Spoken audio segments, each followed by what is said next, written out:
2025 मध्ये शिवसेना उद्धव बाळासाहेब ठाकरे पक्षाच्या वतीने अधिकृत उमेदवारांनी उमेदवारी अर्ज अ गटातून प्रवीण खरे, ब मधून वैशाली कोरडे, क मधून पूजा वाघ व ड गटातून रमेश दहीहंडे यांनी उमेदवारी अर्ज दाखल केला आहे।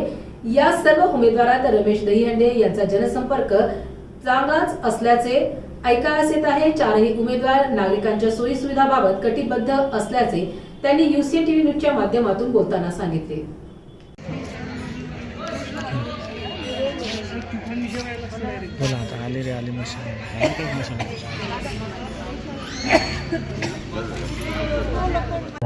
महानगरपालिकेच्या इलेक्शनच्या माध्यमातून आपण उमेदवार म्हणून उभा आहे।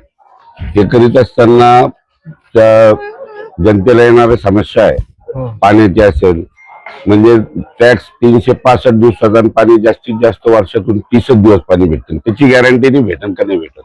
दुसरी गोष्ट स्वच्छता, बरेच ठिकाणं असे का तिथं स्वच्छताच नाही, कारण तिथं महिना कोणी पाहत नाही, कचऱ्याची ढीग पडली। त्यानंतर स्मशानभूमीत जे स्मशान यांना अंत्यविधीला जे सरपण लागतं त्याची तिथं आणखी सान भाव घेतले जाते, त्यांना लुटल्या जातं। महानगरपालिकेला मी कंप्लेंट केली कित्येक वेळेस, गोरगरिबाचा फायदा तिथं करा, तिथं बोर्ड लावा जेणेकरून लोकांच्या लक्षात येईल गोरगरिबाला लूट होणार नाही। या माध्यमातून आणि बरेच प्रश्न आहे, त्या लोकांचे मालमत्ता पाडल्या, त्यांना म्हणजे कोणत्याही प्रकारची नोटीस नाही, मोबदला नाही, ईडीआर देणारे काय त्यांच्याशी चौकशी म्हणजे त्यांना सध्या विचारलं सुद्धा नाही, यांचाही सुद्धा आम्ही पाठपुरावा करणार आहे आणि या माध्यमातून कामं करणार आहे। या प्रभागात कोणकोणते भाग येतात? माझ्या प्रभागात चिकाडाणा, बजरंगनगर, कामगार कॉलनी, रामनगर, विठ्ठलनगर, प्रकाशनगर, संघर्षनगर आणि संजय नगरच्या 4 गल्ल्या। रस्त्याचा खूप मोठा प्रॉब्लेम आहे, चिकलठाण्यामध्ये रस्त्याची खूप दुरवस्था आहे। येत्या काळामध्ये तुम्ही निवडून आल्यावर रस्त्याची 100% आम्ही पूर्ण रस्ते साफ करू आणि जनतेसाठी जेवढं आम्हाला करता येईल आमच्या शिवसेनेच्या माध्यमातून आम्ही ते 100% करू, एवढंच या निमित्तानं मी आश्वासन देतो। आपलं नाव सांगा। मी रमेश गंगाधरराव दहीहंडे। आपल्या प्रभागामध्ये किती उमेदवार सगळ्यांची नाव 4 वैशालीताई कोरडे, पूजाताई वाघ, प्रवीणजी खरे आणि रमेश गंगाधरराव दहीहंडे। या निमित्ताने मतदारांना तुम्ही काय आवाहन करणार?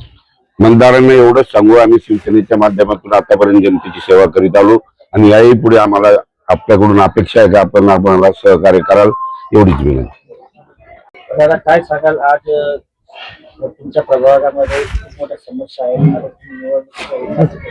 कसे सोडवणार? खरं तर आज ज्या कारणास्तव आम्ही उभा राहिलो उद्धव साहेबांची मशाल हातात घेऊन, त्याचं फक्त एक आणि एकच कारण आहे की ह्या प्रभागामध्ये जे मागील 20-25 वर्षापासून जे प्रस्थापित आहे यांनी फक्त लोकांना भूल थापा देऊन ज्या गोष्टी पेंडिंग पाडलेल्या आहेत, आम्ही हे करू आम्ही ते करू, त्या सगळ्या गोष्टी फक्त करायचं नाटक केलं, आले नारळ फोडलं चालले गेले।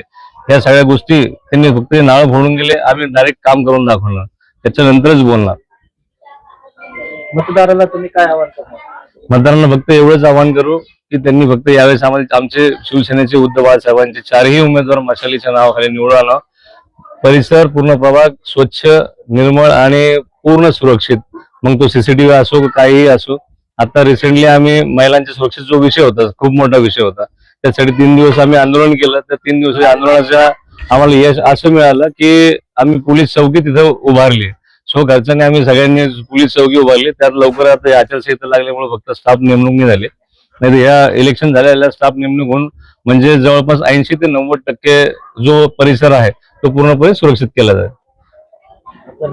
मी सचिन वाघ, मी माझ्या मिसेस पूजा वाघ यांच्यासाठी त्यांचा प्रतिनिधी म्हणून बोलतो। मी सौ वैशाली रामेश्वर कोरडे, प्रभाग 25। मी महानगरपालिकेच्या निवडणुकीसाठी उमेदवार आम्ही आहोत 4। बस जनतेला एवढंच सांगायचं आहे का आम्हाला मशालीला वोटिंग करून आम्हाला निवडून द्या, जेणेकरून आम्ही जे काही कामं राहिलेले आहेत, जे झालेले नाहीत किंवा जे अपुरे आहेत, सगळ्यात मेन म्हणजे पाण्याचा प्रश्न आहे। दुसरी गोष्ट जी आहे रस्त्यांचं दादांनी सांगितलेलंच आहे, आणि मुलांना आम्हाला म्हणजे आमच्या मुलांना खेळण्यासाठी ग्राउंड नाहीये, एक ती ग्राउंडची व्यवस्था करण्याचं आम्ही थोडं करूया। वृद्धांसाठी पण पाहिजे तसं असं म्हणजे फिरण्यासाठी किंवा पार्किंग एरिया पण नाहीये, तेही करण्याचा प्रयत्न करू. महिलांसाठी काही एक महिला विशेष उमेदवार आहात, महिलांसाठी काही नवीन करणार? हो, आता जे नशेखोरीचं जे प्रमाण वाढलेलं आहे ते बंद करण्याचा प्रयत्न करू आम्ही. प्रयत्न करू किंवा आणि सीसीटीव्ही कॅमेरे वगैरे पण आम्ही प्रत्येक चौकामध्ये बसवण्याचाही प्रयत्न करू. हे प्रमाण पहिलं अगोदर हे पूर्ण नष्ट झालं पाहिजे. नशेखोरीचं जास्त प्रमाण वाढलेलं आहे, ते बंद करण्याचा प्रयत्न करू. सर्वांना, माझं नाव मनीषा प्रवीण खरे. हे माझे मिस्टर आहेत, प्रवीण खरे गुरुजी. तर आमची टीम बघा तुम्ही एकदा, की आमचे सिनियर सगळ्यात मोस्ट डॅशिंग असे आमचे रमेश दादा, त्याच्यानंतर खरे सर जे शिक्षक आहेत, त्याच्यानंतर आमच्या 2 ताई, म्हणजे आम्ही महिला सगळे तिथे राहणारे. दादांचं नेटवर्क एवढं दांडगं आहे की दादांच्या एका आवाजावर पूर्ण चिकलठाणा गाव जमा होतं.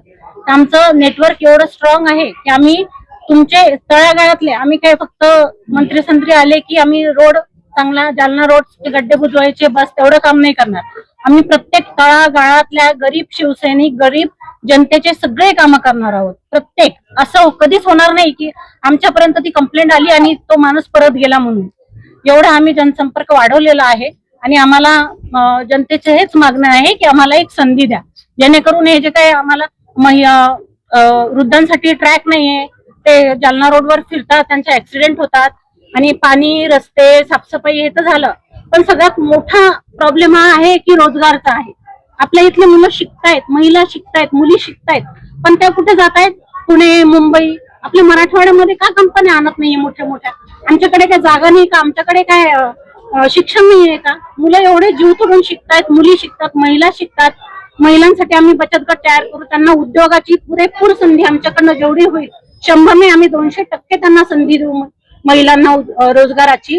आणि आम्ही प्रत्येक महिलेच्या हातात, आमच्या उद्धव साहेबांचं वाक्य आहे, तोंडात राम आणि हातात काम, ते आम्ही पूर्ण केल्याशिवाय राहणार नाही. मॅडम, कारण की त्यांच्याकडे पैसा आहे, तुमच्याकडे कसं पेलणार आहे? ते तर आहेच. आमची लढाई आहेच ती. आमची लढाई धनशक्ती विरुद्ध जनशक्ती अशी आमची लढाई आहे. तर आम्हाला माहिती आहे, आम्ही घाबरत नाही. आम्ही कोणतं वाईट कर्म केलेलं, आम्ही कुठे चुकलेलो नाही, त्याच्यामुळे आम्हाला भीतीच नाहीये. आम्ही पुरेपूर आमच्या 200% आमच्या देणार आहे निवडणुकीसाठी. त्याच्यानंतर पूर्ण जनतेच्या हवाली, त्यांना किती पैसा खर्च करायचा आहे तो करू द्या. गरीबासाठी आम्ही घरकुल वगैरे सगळ्या घरकुलच्या योजना आणू. इकडे 25 वर्ष झाले आमची सत्ता आहे, 25 वर्ष, पण त्यांनी कुठेच काही घरकुलाचे याचे नियोजन केले नाही. उलट लोकांचे होते ते घर पाडून टाकले. आम्ही ते नाही करणार. आम्ही आधी लोकांना, तळागाळातल्या लोकांना घरकुल देऊ, जो त्यांचा हक्क आहे. ज्यांचा हक्क आहे त्यांना देऊ. कागदोपत्री कोणी लग्गा लावते म्हणून त्याला नाही देणार. ज्यांना खरंच गरज आहे त्यांना देऊ. आपलं नाव सांगा. मनीषा प्रवीण